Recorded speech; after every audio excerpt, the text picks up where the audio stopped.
지난 3월 28일 오전 8시 반쯤 강동엽 씨는 제주 용담동의 해변가 건물 2층에서 유리창을 닦고 있었습니다.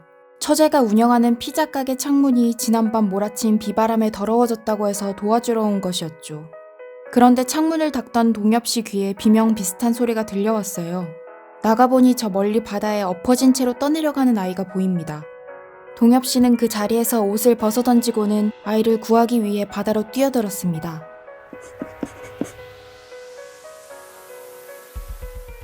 제주에서 나고 자라 바다가 익숙한 동엽 씨에게도 3월의 바다는 차고 위험했습니다.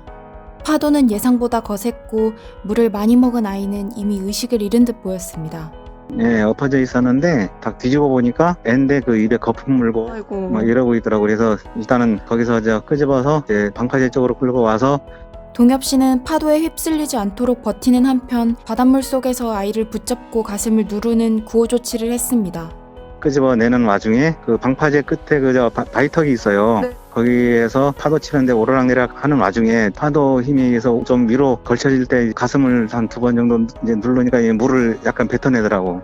그래서 살아날 기미가 있긴 그런 기미들이 이후 주민신고를 받은 119 구급대원이 출동해 동엽 씨와 아이는 바다 밖으로 구조됐습니다.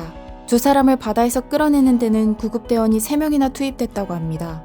119 구급대원 와서 한 분이 와서 해도 잘 안 되고 해서 2분인가 더 내려와서 밑에 받침대 해가지고 올리고.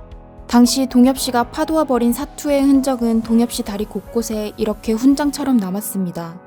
애를 올릴 때 파도에 힘에서 일단 올렸다가 올라간 다음에 또 파도 치고 내려오면 또 내려가고 막 이렇게 반복한 네. 서너 번 할 때 나는 몰랐는데 나중에 이제 올라오고 보니까 이제 닫혀 있더라고. 무릎하고 그 정갱이 있죠? 양쪽 좀 많이 긁혔고 그다음에 그 발 쪽도 좀 다치고 좀 그랬어요. 처음 아이를 발견했을 때 동엽 씨는 나는 들어간다 이 한마디를 남기고 망설임 없이 바다에 뛰어들었다는데요. 어떻게 그런 용기를 냈냐는 질문에 동엽 씨가 이렇게 답합니다. 일부러 내려고 한 건 아닌데 어떻게 그렇게 되더라고요. 이게 그렇게 대단한 건 아닌 것 같은데 어쨌든 그가 누군가의 도움을 냈구나라는 생각은. 이날 구조된 아이는 몇 시간 전 실종 신고가 된 상태였다고 해요. 동엽 씨 덕에 아이는 가족의 품으로 무사히 돌아갈 수 있었고 동엽 씨는 그 공을 인정받아 119 의인상을 받게 된다고 합니다.